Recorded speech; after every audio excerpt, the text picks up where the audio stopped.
easy to do. And then just gotta kind of get it to fit, which is easier said than done.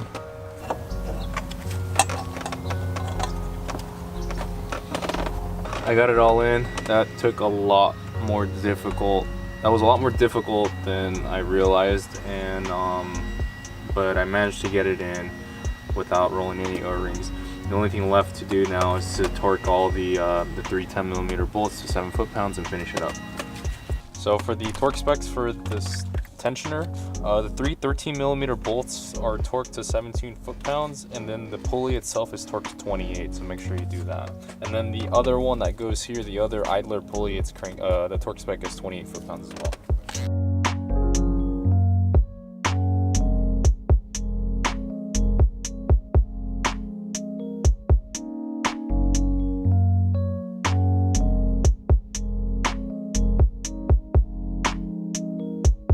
When you're installing this, make sure you put this metal plate facing like that towards the motor. So it's got to sit like that. Hope that makes sense. So make sure it sits like that.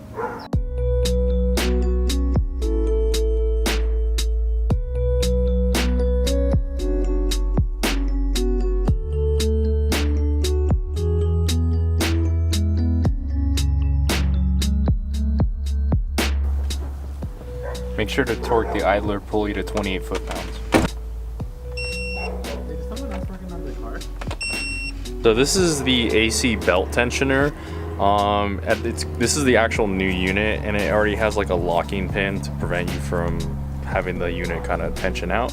But when you take the old one off, it's not going to have this. So in order to get to these 2 bolts on the car, you got to make sure this is tensioned all the way out so that you can get to the last bolt. Otherwise, if it's in its full tension position, like if it would be normally, you wouldn't be able to get it.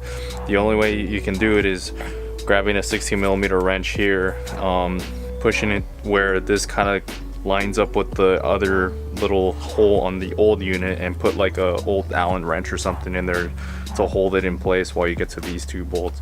I recommend using an Allen wrench that you don't mind kind of throwing away, because you probably won't be able to get it out after, so just keep that in mind. We got the new one in. Probably won't really be able to see it, but it's this one down here where my finger is. The torque spec for the AC tensioner is 17 foot-pounds, so make sure you do that. And once that's done, it's pretty much just the reverse of assembly, just putting the hoses back on, the belts, and getting all of it on back up together.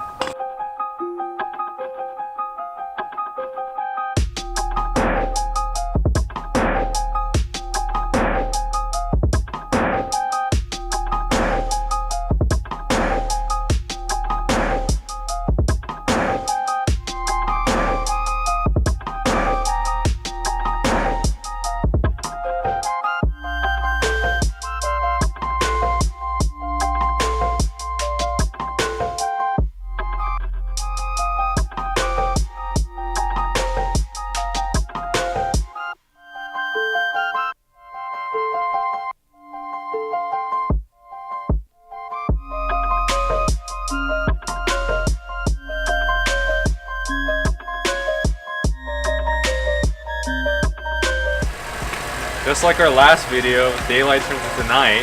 No, no snapping. No, there's no snapping this time, but we got it all wrapped up. Car's on as you can hear right now.